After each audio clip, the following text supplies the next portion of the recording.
Hi. നമ്മുടെ വീട്ടിലിരിക്കുന്ന അമ്മമാർ, ചേച്ചിമാർ അങ്ങനെയുള്ളവർക്ക് നമ്മളെങ്ങനെ ഒരു ചെറിയ വരുമാനം ഉണ്ടാക്കാൻ വേണ്ടിയിട്ട് എന്ത് ബിസിനസ് തുടങ്ങണം, എങ്ങനെ ഒരു ബിസിനസ് സ്റ്റാർട്ട് ചെയ്യാം എന്നതിനെ കുറിച്ചിട്ടൊക്കെ നമുക്ക് ഒരുപാട് റിക്വസ്റ്റ് അതിൻ്റെ അടിസ്ഥാനത്തിൽ നമ്മളിട്ട ഒരു വീഡിയോയുടെ കണ്ടിന്യൂഷനാണ് ഈ ഒരു വീഡിയോ കേട്ടോ. അപ്പോൾ നമ്മൾ കഴിഞ്ഞ വീഡിയോ കണ്ടിട്ടില്ലാത്തവർ അത് പോയി കാണാം കേട്ടോ. അപ്പോൾ നമ്മുടെ ചാനൽ ആദ്യമായിട്ട് ആരെങ്കിലും കാണുന്നവരുണ്ടെങ്കിൽ ഒന്ന് സബ്സ്ക്രൈബ് ചെയ്തേക്കണേ. നിങ്ങൾക്ക് വളരെ യൂസ്ഫുൾ ആയിട്ടുള്ള വീഡിയോ ആണ്. അപ്പോൾ നമുക്ക് വീഡിയോയിലോട്ട് പോവാം. ഇപ്പോൾ നിങ്ങൾ വീഡിയോയിൽ കാണുന്ന മെറ്റീരിയൽസ് ഏതെങ്കിലും നിങ്ങൾക്ക് ഇഷ്ടമാണെങ്കിൽ സ്ക്രീൻഷോട്ട് എടുത്തിട്ട് സ്ക്രീനിൽ കാണുന്ന നമ്പറിലോട്ട് അയച്ചോളൂ കേട്ടോ. അങ്ങനെ നിങ്ങൾക്കത് പർച്ചേസ് ചെയ്യാവുന്നതാണ്. അപ്പോൾ നമ്മൾ ഇന്നത്തെ വീഡിയോയിൽ പറയുന്നത് നമ്മുടെ ബിസിനസ്സിൻ്റെ പ്രൈസിങ് എങ്ങനെയാണ് നമ്മൾ കാൽക്കുലേറ്റ് ചെയ്യേണ്ടത് എന്നതിനെ കുറിച്ചിട്ടാണ് കേട്ടോ.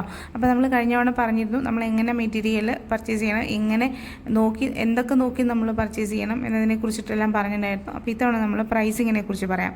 അപ്പോൾ നമ്മളിപ്പോൾ ഒരു മെറ്റീരിയൽ നമ്മൾ സെയിൽ ചെയ്യുകയാണെന്ന് വെച്ചാൽ ആ മെറ്റീരിയൽ നമ്മൾ പർച്ചേസ് ചെയ്ത് അത് നമ്മുടെ വീട്ടിലെത്തുമ്പോൾ അതിന് എന്ത് റേറ്റ് വരുന്നു എന്ന് വെച്ചാൽ നമുക്കത് ട്രാൻസ്പോർട്ടേഷൻ ചാർജും കൂടെ കൂട്ടി അതിന് എന്ത് റേറ്റ് വരുന്നു എന്നുള്ളത് നോക്കിയിട്ട് കാൽക്കുലേറ്റ് ചെയ്ത് ആ മെറ്റീരിയലിൻ്റെ റേറ്റ് നോക്കി അതിൻ്റെ കൂടെ നമ്മൾ ചെറിയൊരു ലാഭം കൂടി ആഡ് ചെയ്തിട്ടാണ് നമ്മൾ ഈ മെറ്റീരിയലിൻ്റെ റേറ്റ് പറയേണ്ടത്.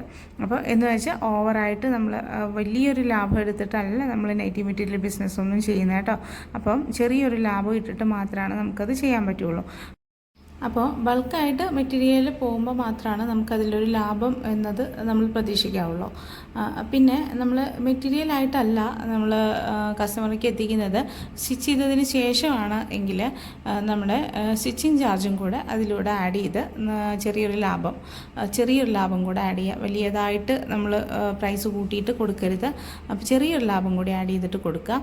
അപ്പോൾ ഞാൻ എപ്പോഴും ചെയ്യുന്നത് ഞാൻ ലാഭം അല്ല, ഞാൻ എൻ്റെ സ്റ്റിച്ചിങ് ചാർജ് മാത്രമായിട്ടാണ് നമ്മൾ പുറത്തോട്ട് കൊടുക്കുമ്പോൾ വാങ്ങിക്കാറുള്ളൂ കേട്ടോ.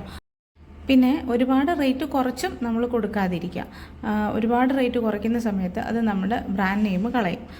അതുകൊണ്ട് ഒരുപാട് റേറ്റ് കുറയ്ക്കരുത്. നമ്മൾ ആർക്കും ബുദ്ധിമുട്ടില്ലാത്ത രീതിയിൽ, നമുക്കും ബുദ്ധിമുട്ടില്ല, കസ്റ്റമറിനും ബുദ്ധിമുട്ടില്ലാത്ത രീതിയിൽ നമ്മളൊരു ചെറിയ ലാഭം ഒക്കെ ഇട്ടിട്ട് ചെറിയതായിട്ട് റേറ്റിൽ നമുക്ക് കൊടുക്കുക. അപ്പം നമുക്കാണെങ്കിൽ ബിസിനസ് നടക്കും, വാങ്ങിക്കുന്നവർക്കും കുഴപ്പമില്ല. അങ്ങനെയാകുമ്പോൾ നമ്മുടെ ബിസിനസ് നല്ല രീതിയിൽ മുന്നോട്ട് പോകും. അപ്പോൾ ഇതെല്ലാം ശ്രദ്ധിച്ചിട്ട് വേണം നമ്മൾ പ്രൈസ് കാൽക്കുലേറ്റ് ചെയ്തിട്ട് ഇടാനായിട്ട്. ഇനി നമ്മൾ സ്റ്റിച്ച് ചെയ്ത് കൊടുക്കുന്ന സമയത്ത് ഒരു സ്റ്റാൻഡേർഡ് സൈസിങ്ങിൽ വേണം നമ്മൾ സ്റ്റിച്ച് ചെയ്ത് കൊടുക്കാനായിട്ട്. അപ്പം അവർക്ക് സ്മോൾ എന്ന് പറഞ്ഞാൽ സ്മോൾ സൈസ് ഏതാണോ സൈസിൽ വരുന്നത്, ഏതാണോ അതിൻ്റെ അളവുകൾ വരുന്നത്, അത് നമ്മൾ നോക്കി കാൽക്കുലേറ്റ് ചെയ്തിട്ട് അതിനനുസരിച്ച് അതിൻ്റെ ഒരു സ്റ്റാൻഡേർഡ് സൈസിങ്ങിൽ വേണം നമ്മൾ കാൽക്കുലേറ്റ് ചെയ്തിട്ട് കൊടുക്കാനായിട്ട്. അപ്പം നൈറ്റിയൊക്കെ സ്റ്റിച്ച് ചെയ്യാനായിട്ടുള്ള ഒരു സ്റ്റാൻഡേർഡ് സൈസിങ് ഉണ്ട്.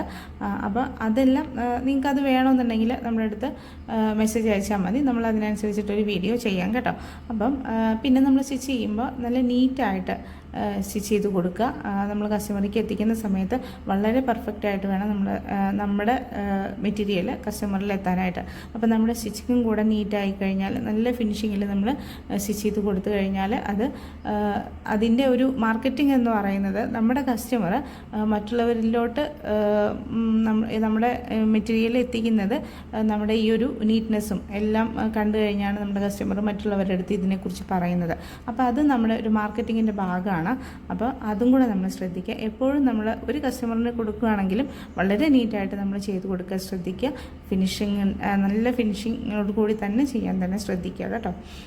അപ്പോൾ നമുക്കിനി നെക്സ്റ്റ് നമുക്കതിൻ്റെ ഒരു സോഷ്യൽ മീഡിയ മാർക്കറ്റിങ്ങിനെയും ഷിപ്പിങ്ങിനെയൊക്കെ കുറിച്ചിട്ട് നമുക്ക് പറയാം. അപ്പോൾ നെക്സ്റ്റ് വീഡിയോയിലാവാം. ഇപ്പോൾ അത്യാവശ്യം ലെങ്തായ വീഡിയോ ആണ്, അപ്പോൾ അതുകൊണ്ട് നമുക്ക് നെക്സ്റ്റ് വീഡിയോയിൽ പറയാം കേട്ടോ.